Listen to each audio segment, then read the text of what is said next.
Hi. So recently, Friendlyjordies and other affiliates and supporters of the Labour Party have started a big old pile-on the Australian Unemployed Workers Union. This apparently started as a Twitter spat between Geordies and people from that union, and then he made a video on the topic where he tried to scrounge up whatever dirty laundry he could on them. This video is not a defense of the AUWU. I don't know anyone from the union. I don't know anyone who's had trouble with them.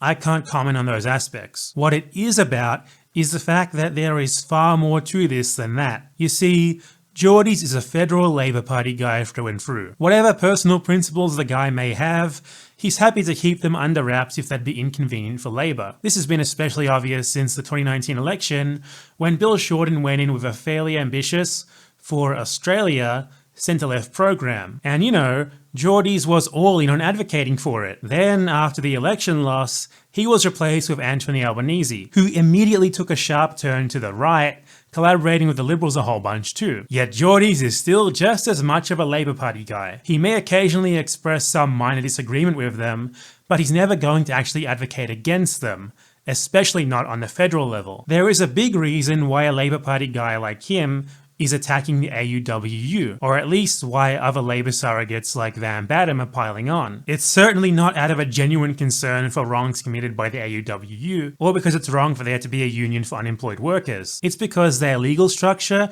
and non-participation in the official compulsory arbitration system could represent a threat to the Labour Party if others pick up on it. You might have noticed that in Geordie's video, he focuses a whole lot on the fact that the AUWU are not an officially registered union, and not part of the ACTU, as if that's some sort of huge smoking gun point against them. As a matter of law, the AUWU is an incorporated association. Ye shall be judged on the AUWU's very own guiding principles, which are as follows. 1. Solidarity. Solidarity with who exactly, comrades?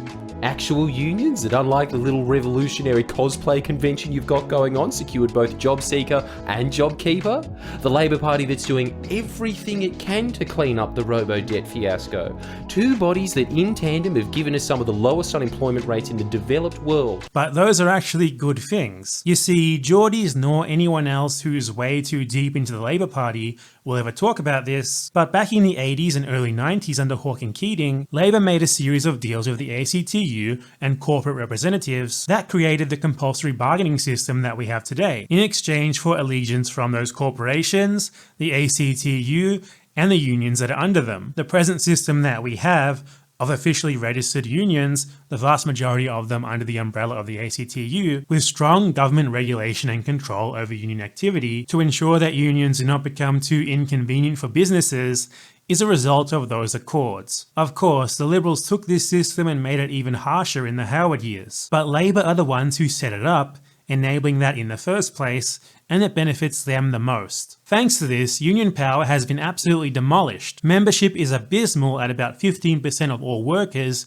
when before it was about 50%, because most unions' primary purpose is now to keep workers under control, and well, that's just not very appealing to them, is it? That is why Jordies and his mates focus so much on the fact that the AUWU is not an officially registered union. They don't want you to think about the fact that a union does not get power from being officially registered, rather that they get that power from their membership. And this is what allows them to take action. They only want you to strike or take industrial action on the Labour Party's terms, which by extension are the very terms of the employers that they collaborate with. It's not unionism, it's corporatism. Strikes that you have to apply for permission to engage in, that must be for reasons that the government deems acceptable, and only during enterprise bargaining periods. It's an utterly ridiculous level of control, and it even violates international agreements on union rights. It wasn't always like this. Unions used to be far more independent. They were strong, they were bold, they were much bigger. They would take technically illegal actions and win all the time. And that is why Labour wanted to bring them under control. That is why they want to delegitimize any organisation that operates outside of this system, which through the ACTU, they have a lot of control over. Most unions now serve the Labour Party and the bosses. That doesn't mean that people in unions or the people who run them are guilty here. There is no shortage of genuine people in these unions who do everything they can to help. It's just the way that the system is set up.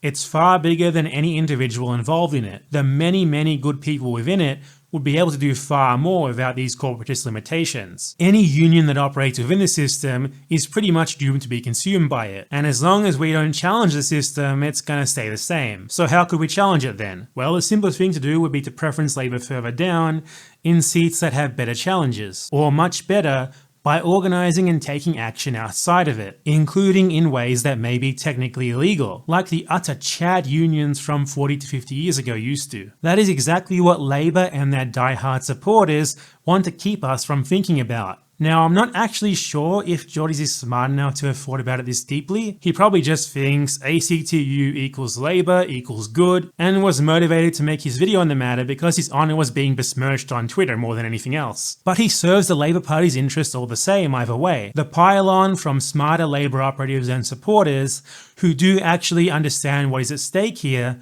shows that. For further information, I have a much longer and more detailed video on the topic that goes into the history of it all, which should be on the screen right now, like there. You should click it and watch it. That's about it. Bye.